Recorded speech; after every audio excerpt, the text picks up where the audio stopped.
we wanted to do a modern interpretation of a Busby Berkeley deal, and this is it. The weird thing is, we wanted to go kind of hardcore with the tits and the ass, but not in an exploitive way, but just in kind of a beautiful way. Like, okay, it's time to show the extreme power and beauty of the female form and all of its energy within.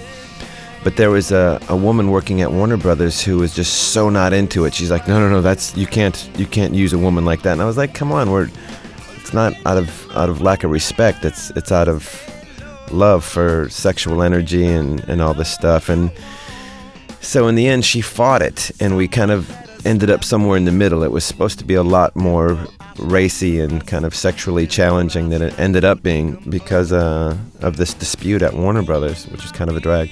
I think this video has some really good parts of it that are grandiose and good. But I think we tried to do too much. There's a little bit too much stuff in it. Well, it was a big production, and obviously the water and the synchronized swimming and the gum-popping cholo girls.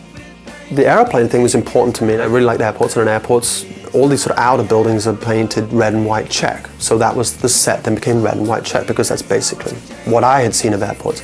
But Chad is tough. Chad's a tough guy. He came into the set, and he takes one look at it. Fuck, it looks like a Purina dog commercial. You know, it could have been really cool, and I don't think it quite got there.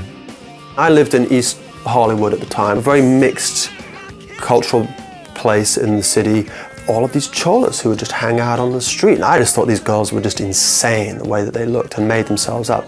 So it was like, well, let's have the dancing girls, instead of them being these sort of very exact, sort of clean cut.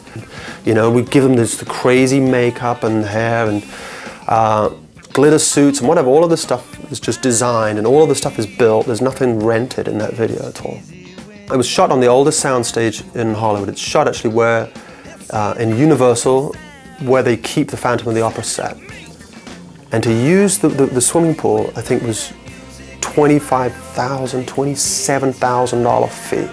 We couldn't afford to heat it. It was that expensive to heat it that the water is freezing cold. Those poor girls. Yeah, these girls were from somewhere in the Inland Empire, the swimmers, and they were a professional team of water ballet girls. And then we have this beautiful look here of the girls. These are like cholas, this is like a hybrid of chola, these, Mexican gangster girls, but dressed up in the full Vegas showgirl golden bodysuits there.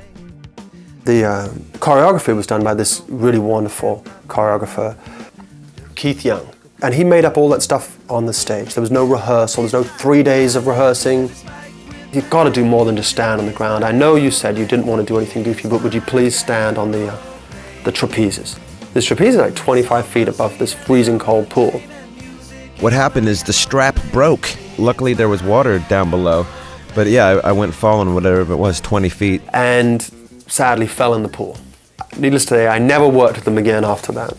The little kids who arrive at the end is the little kids from Flea's daughter, Clara's preschool. Clara's the little girl in the middle, and she's singing the loudest, and she's super proud that it's her dad's band. The song, It's My Aeroplane, was originally, I used to have this compilation gospel record, and there was this great gospel song called Jesus Is My Aeroplane. And that inspired the song Aeroplane, because he sings Music Is My Aeroplane. And that was inspired by that song, which was a great, great song.